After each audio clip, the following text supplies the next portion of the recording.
Welcome back, everybody, to the Toma Todito show. UFC 266 is just hours away. In boxing, we have Anthony Joshua, Alexander Usyk, 65,000 in attendance expected there. Sergio Martinez fighting his third fight since his return to the ring. He's going to be fighting out in Madrid, Spain against Brian Rose. But UFC 266 has to take all the attention today. Yes, this is a boxing and mixed martial arts channel, podcast episode, podcast show, but UFC 266. Listen, I've been waiting for this main event since the beginning of the year. This fight was supposed to take place. Postponements happened, sicknesses, health issues, you name it, delays. This fight was supposed to take place earlier in the year, and I was beyond excited. These guys ended up getting delayed. They become coaches of the Ultimate Fighter, and now they're going to get to step into the octagon. Alexander Volkanovski bringing a 22-1 record with them and the featherweight championship. He's stepping into the octagon against Brian Ortega, who's 15-1. The submission specialist seems to have found himself. Like he seems like he's in a better spot all around. He's saying that he's a better rounded fighter now, a more rounded fighter, better versed. We'll see what kind of Brian Ortega shows up, because we know Brian Ortega as a submission specialist with decent stand-up, good chin. Alexander Volkanovski usually switches his attack really good. He's short, he's stocky, but he always leads those attacks, or at least switches the momentum to his favor by way of leg kicks, which is what happened against Max Holloway. That fight, I cannot wait. That's the main event. That's the headliner today. The co-main event is Valentina Shevchenko. Again, the living legend Valentina Shevchenko. Another one, right? We have Amanda Nunes, who's the only champ that's active at the moment is Amanda Nunes. And every time we see her now, it's just another amazing performance that awaits you. You see history every time that she steps into the octagon. And Valentina Shevchenko is another one of those fighters. She's bringing her women's flyweight title. She's never lost that flyweight, and bringing a 21-3 record, stepping into the octagon against Lauren Murphy. Co-main event, definitely deservingly so. Should she headline a card? Absolutely. But every time she's a co-main event, she sets the momentum, she sets the mood for the main event. Every time that she's a co-main eventer, the way that she performs is hands down amazing. The way that she continues to perform is just something that leaves you in awe, and you just become inspired by the talent that she displays each time out. Valentina Shevchenko against Lauren Murphy, who's bringing a 15-4 record. Very gritty, very in-your-face type fighter. Flat-footed at that. I don't see how she's going to have an answer for Valentina Shevchenko unless she catches her with something. She's possibly the stronger puncher, but the way that Shevchenko mixes her attack, the way that she mixes her approach, I don't see any threat that Lauren Murphy will be posing for Valentina Shevchenko. Nonetheless, she's got a fighter's chance. She's going to be stepping into the octagon, challenging for the title, and a huge underdog at that. Who else do we have on the card? Nick Diaz is back after 6 years. 17 years ago, Nick Diaz and Robbie Lawler faced off against each other in a fight that just set off TV ratings. I remember this fight. I was a huge fan of this fight. Robbie Lawler was just a machine, just destroying and knocking everybody out. Nick Diaz walked in as the underdog, and he was supposed to be the submission specialist. He ends up going just head to head with Robbie Lawler, taking the fight to Robbie Lawler and out-punching him, outboxing him, outpointing him. And to everybody's surprise, he was not supposed to do that to Robbie Lawler. He was not supposed to stand toe-to-toe against the harder punching Robbie Lawler and the destroyer that was Robbie Lawler. It was an amazing fight. Back and forth. Nick Diaz went down. Robbie Lawler goes down. Eventually, Nick Diaz ends up stopping him with a solid punch to the teeth. And Robbie Lawler ends up falling face first onto the mat. They stopped the fight. Nick Diaz came away with that victory, so he has that victory over Robbie Lawler. Again, that's nearly 2 decades ago. that they faced off each other. Nick Diaz has been gone for 6 years, and this is his return. It was a fight that was supposed to be sanctioned at 170. Now they're going to be at 185. So it's going to be somewhat of a middleweight fight. Nick Diaz to date has a 26-9 record with 2 no contests. He's gone everywhere. He's gone to Strikeforce. He's gone to Pride. He's been in every organization that you could imagine. Now he's a black belt in jiu-jitsu, Gracie trained, and Robbie Lawler 28-15 with 1 no contest. Very similar records, 26-9 to 28-15. Robbie Lawler, a legend, a champion for the longest reign possible, a champion that had an amazing run until he was stopped by Tyron Woodley.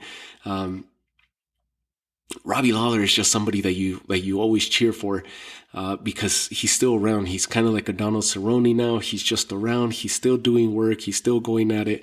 And Nick Diaz, of course, how do you cheer against the Diaz brothers?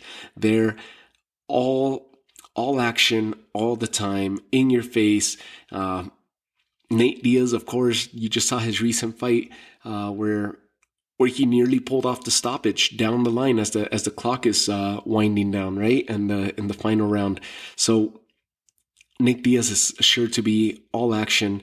He's not going to back out. If he gets stopped by Robbie Lawler, by one of those crazy haymakers that Robbie Lawler puts together when he rushes forward in the octagon, that'll be something to see and to witness, but I don't see that happening. I see this as a bloody matchup, and this is the one that people are looking forward to, and the fan base is still there.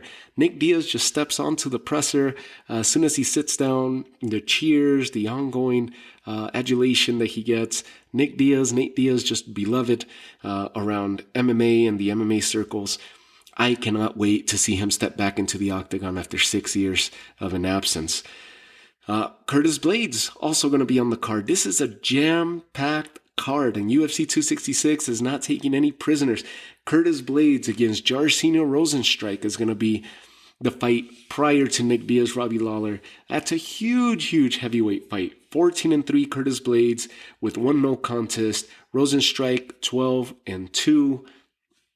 And to open the main event card, Jessica Andrade against Cynthia Calvillo, 9-2-1.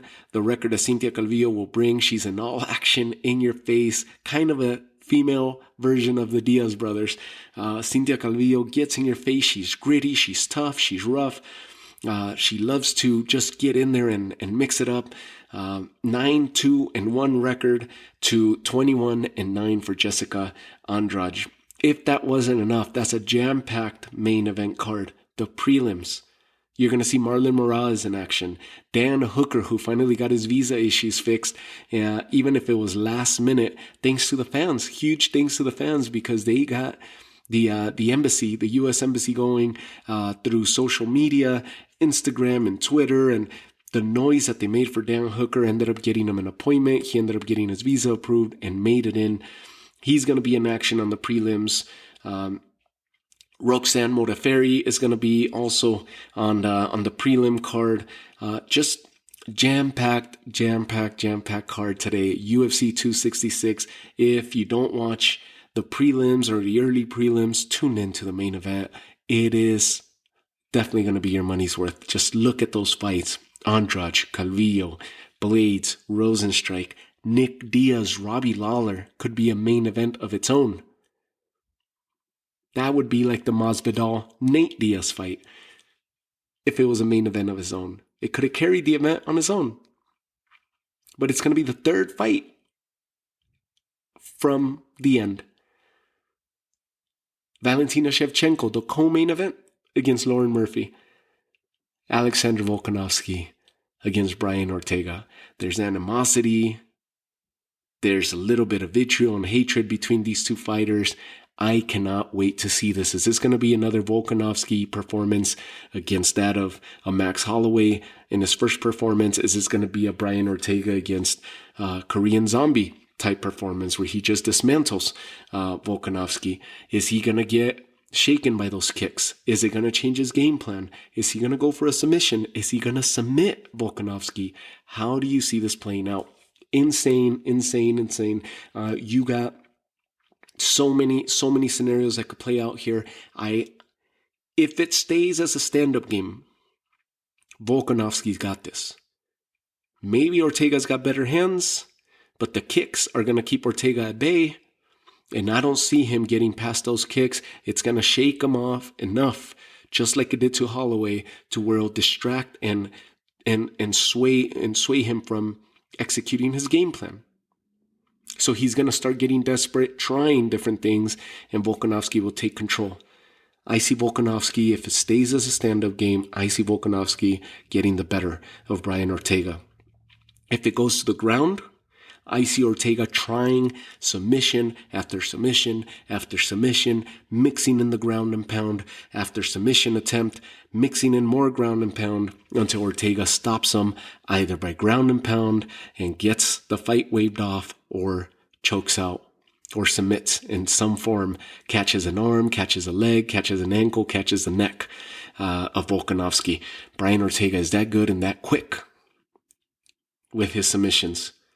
But if he's focused more on his stand-up game and that aspect of his fighting style than he has on his ground game, that's gonna be something that we'll see today, because we haven't seen him in action in quite a while.